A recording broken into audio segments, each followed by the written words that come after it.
Salut à tous, c'est Ben, je suis très content de vous retrouver. Alors, vous le voyez au titre de la vidéo, aujourd'hui je ne traite pas d'un récap, mais plutôt je vais sortir une série de 3 vidéos consacrées aux joueurs que je trouverais très intéressant de signer. Dans cette première vidéo, je vais m'intéresser surtout aux jeunes joueurs français, les pépites peut-être de demain, qui évoluent en France cette saison et que je trouverais très intéressant de signer, notamment peut-être à l'avenir pour des clubs de première division. Alors forcément, je vous arrête tout de suite, je vais prendre en compte certains critères. Déjà, premièrement, sachez que ce sont des critères totalement subjectifs, ce n'est juste que mon propre avis. Je regarde pas mal de matchs, que ce soit de la Pro B ou de la Betclic Elite, donc la sélection que j'ai faite, ce n'est tout simplement que mon avis, ça n'engage que moi. Je vous invite d'ailleurs très fortement à partager, pour vous, quels seraient les joueurs prometteurs français de demain qu'il faudrait signer pour des clubs de Betclic Elite.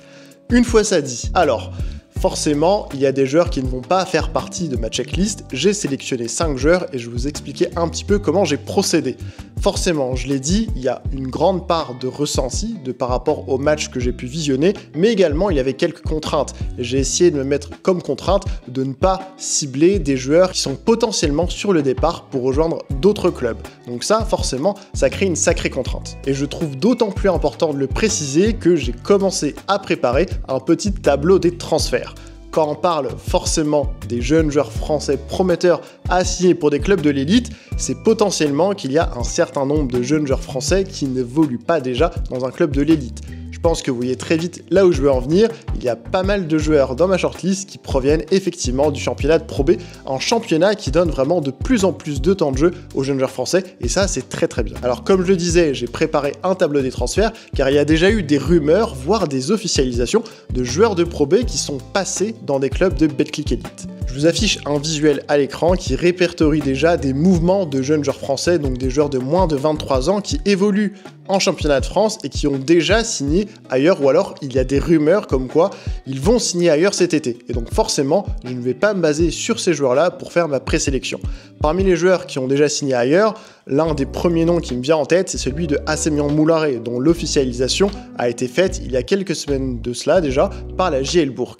Assemian évolue du côté de Vichy. Juste en dessous, il y a Matteo Leray. Alors, il y a eu des fortes rumeurs comme quoi Matteo Leray serait sur le point de signer avec l'élan Chalon. Ce n'est pas encore officiel. On sait qu'il y a notamment le MSB qui était dans la course. En tout cas, une chose est sûre, c'est que Matteo Leray ne va pas accompagner La Rochelle en Pro B et on devrait très fortement le revoir sur les parquets de la Betclic Elite la saison prochaine. Il y a le coéquipier de Assemian Moulare, Lucas Duféal, qui attire les convoitises notamment du MSB. C'est quasiment fait, l'officialisation n'a pas encore eu lieu, mais c'est un secret de polichinelle et on devrait très fortement revoir Lucas Duféal sous la houlette de Guillaume Vizade. Ensuite, cette fois ça a été officialisé par le MSB, Jonathan Jeanne va bel et bien quitter Poitiers pour rejoindre le MSB.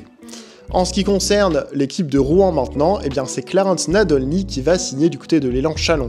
L'annonce a déjà été faite par Rouen, par le club également, c'est une très bonne nouvelle. Déjà l'année dernière, il était pisté notamment par Le Portel pour évoluer en Betclic Elite. Si je poursuis, il y a une autre rumeur qui n'a pas encore été officialisée, ce serait potentiellement le départ de Kevin Marcion-Noléo, le poste 4 de Poortez qui pourrait peut-être signer à Nancy.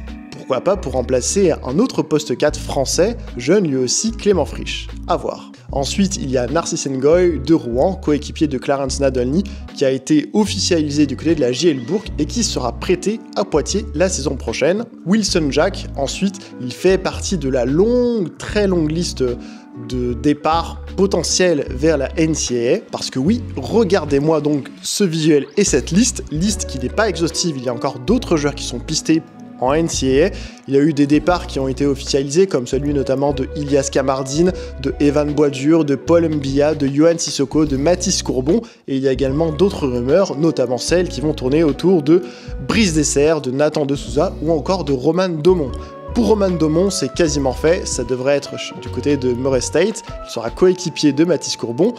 Il reste encore des discussions et des réflexions toutefois autour des cas Nathan de Souza et Brice Dessert. Donc comme vous le voyez, il y a déjà un paquet de jeunes joueurs français très prometteurs qui sont en cours de discussion ou alors qui sont déjà transférés dans d'autres clubs.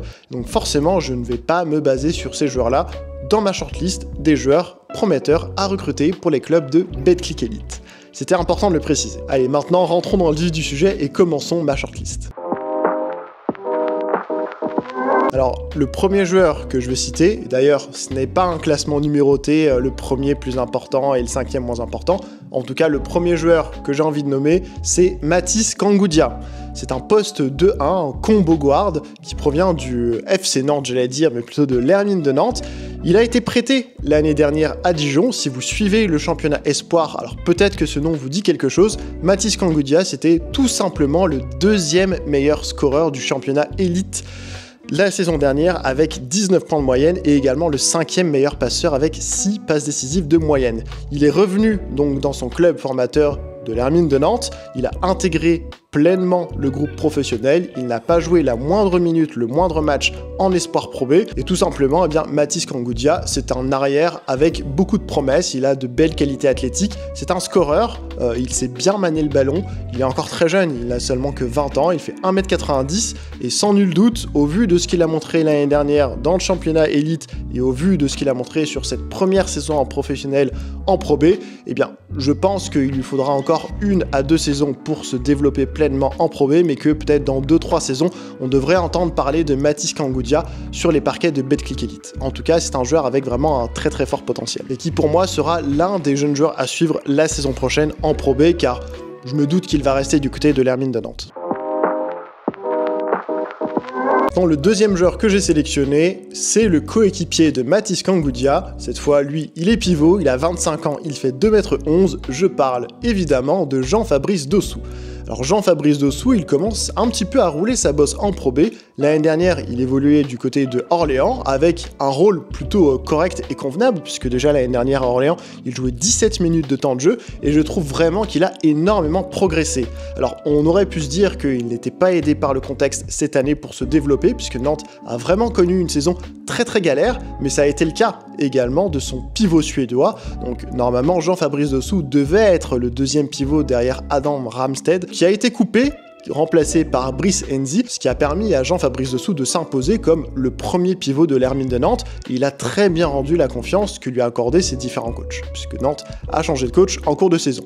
D'un point de vue statistique, eh bien, il y a eu une vraie progression de la part de Jean-Fabrice Dossou, déjà d'un point de vue du temps de jeu, puisque l'année dernière, je le disais, il disputait 17 minutes par match avec Orléans. Cette année, il en dispute quasiment 23, donc il joue en moyenne 6 minutes de plus, ce qui n'est pas rien pour un pivot de son âge.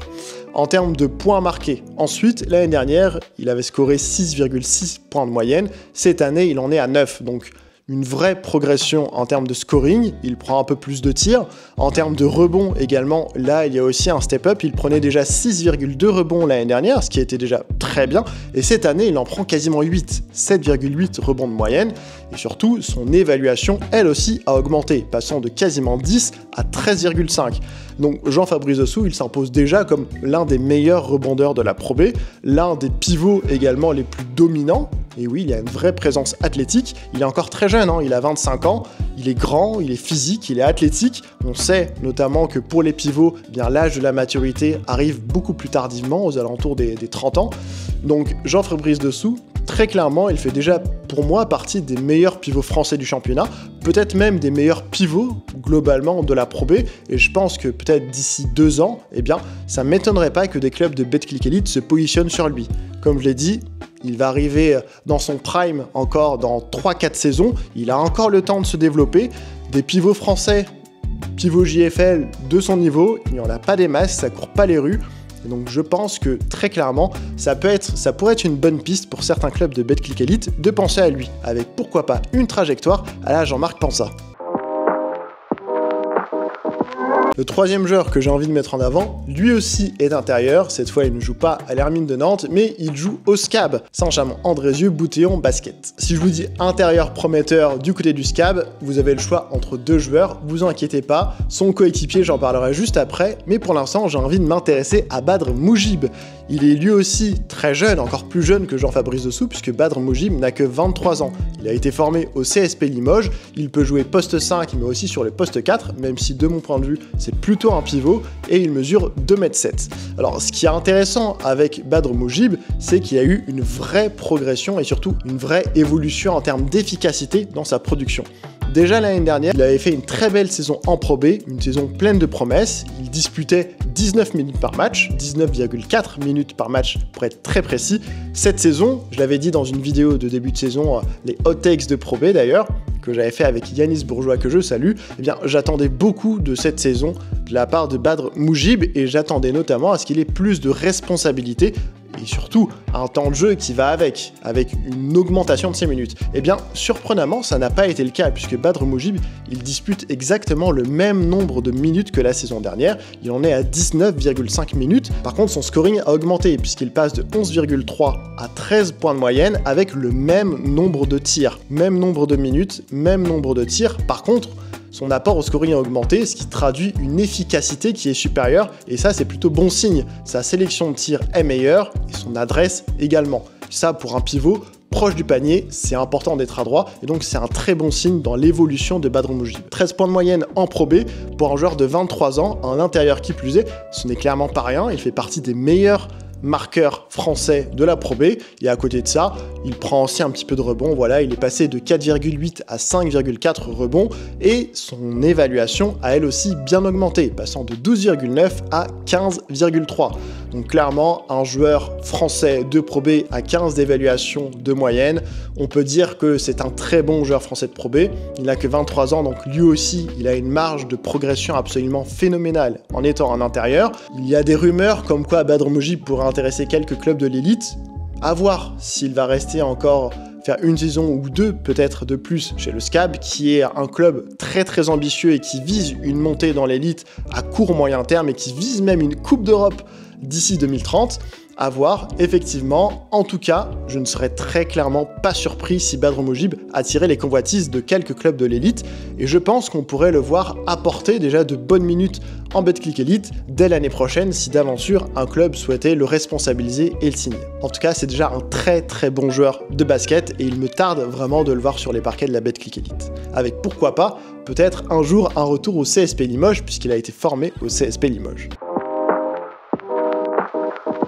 Quatrième joueur maintenant de ma shortlist, je vais parler du coéquipier de Badr Moujib, Maël Hamon Crespin, formé à l'INSEP et passé notamment au Paris Basketball. Je vais à peu près faire le même constat que pour Badr Moujib, mais cette fois pour Maël Hamon Crespin. Il avait fait la saison dernière déjà une saison avec beaucoup de promesses. Et bien cette année, bis repetita, on a exactement le même temps de jeu, le même nombre de points et la même évaluation. Globalement, on est sur un copier-coller de la saison 2023-2024 de la part de Maël Hamon Crespin. Alors, est-ce que c'est décevant? Oui et non. Oui, parce que forcément, on a toujours envie que les joueurs progressent d'un point de vue statistique, mais je trouve qu'il y a eu une évolution dans son jeu avec toujours un petit peu plus de maturité. Faut pas oublier qu'il n'a que 20 ans, lui aussi est intérieur, donc lui aussi a une marge de progression absolument encore phénoménale, et c'est déjà un vrai bon joueur de Pro B, avec des caractéristiques déjà assez spécifiques. Il fait 2,6 m, donc il est très grand, c'est un poste 4 qui a un vrai bras, une vraie adresse à 3 points, ce qui n'est pas sans rappeler un autre joueur français poste 4, passé par la Pro B et qui évolue cette année en Betclic Elite. Dans le profil, ce n'est pas tout à fait la même chose, mais ça me fait penser un petit peu à Yvan Février, un poste 4, voilà, qui a du handle et surtout qui a un vrai bras et qui est capable de s'écarter.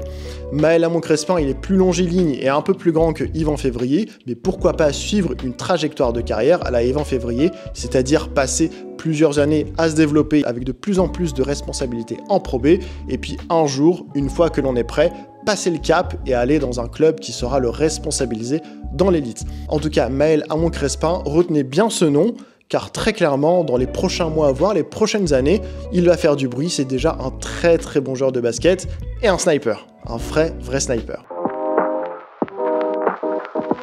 Et le dernier joueur donc que j'ai sélectionné, alors là c'est une petite surprise, je pense que vous ne vous y attendiez pas, mais je vais parler de Soren Braque. Alors oui, lui ne vient pas de Pro B, il évolue déjà en Betclic Elite du côté de Cholet, et si j'ai sélectionné Soren Braque, c'est qu'il y a quelques raisons. Oui, il n'était pas attendu cette saison pour faire partie pleinement du roster élargi du Cholet Basket, il a profité de quelques absences et des blessures au Cholet Basket pour se montrer, et il a montré qu'il pouvait être sur un terrain de Betclic Elite et apporter.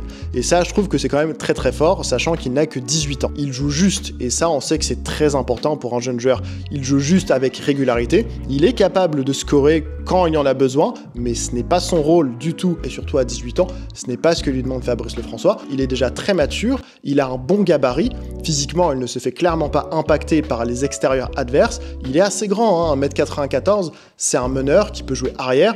Je trouve clairement qu'il peut apporter de bonnes minutes, alors peut-être pas à Cholet Basket l'année prochaine. Si je l'ai sélectionné, c'est parce que voilà, il y a déjà du monde sur son poste, TJ Campbell est là, Nathan De Souza également est là, et on le sait, il y a une autre pépite sur les postes arrière du côté de Cholet Basket, qui lui, cette fois, va pleinement intégrer le roster élargi du Cholet Basket, du groupe professionnel, c'est Aaron Towonansi. Alors, il va falloir faire de la place un petit peu et donner quelques minutes à Aaron Towonansi. On sait qu'il va y avoir également des extérieurs. Stephen Smith, on parle de Shannon Boggs, peut-être pour remplacer Stephen Smith à voir, Gérald Ayayi. Il pourrait très vite y avoir un embouteillage très clairement sur les lignes arrière du Cholet Basket. Alors peut-être que Cholet Basket va essayer peut-être de prêter Søren Braque. À voir, est-ce que ce sera en Betclic Elite, est-ce que ce sera en Pro B, je ne sais pas, mais je pense que dans les deux cas, eh bien, ça pourrait être bénéfique pour Søren Braque.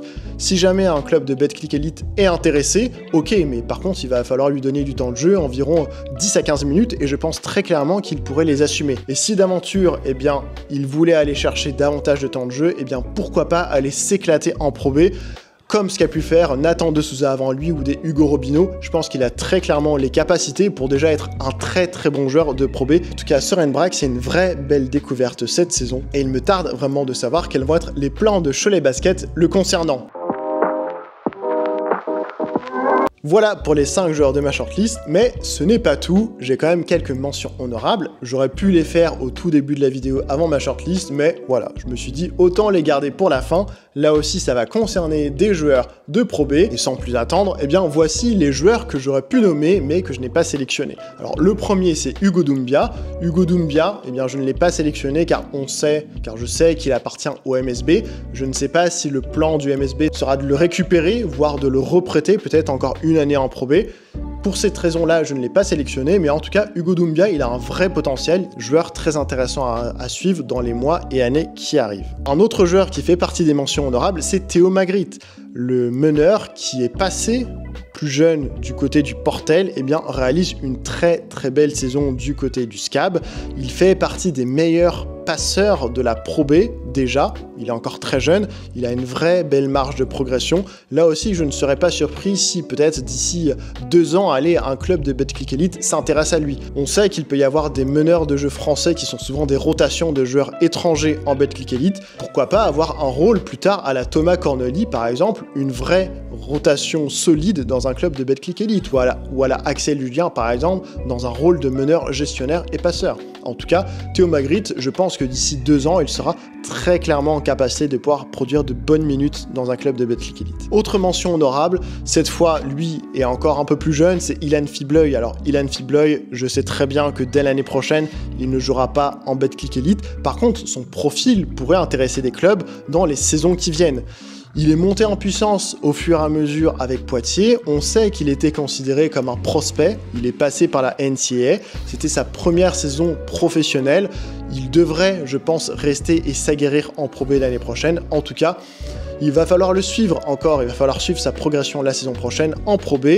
Et peut-être que dans 2-3 ans, là aussi, un club de Betclic Elite s'intéressera au cas Ilan Fibleuil. Autre mention honorable, c'est Romain Parmentelot. Alors Romain Parmentelot, c'est sa deuxième saison, c'est ça, en Pro B. Il évoluait l'année dernière du côté de Évreux, et je trouve qu'il a eu une évolution qui est très intéressante, avec forcément la blessure du meneur en cours de saison de Denain. Eh bien, il a eu de plus en plus de responsabilités, de temps de jeu, et il a montré qu'il pouvait être, eh bien, par séquence, le meneur numéro 1 d'une équipe de Pro B.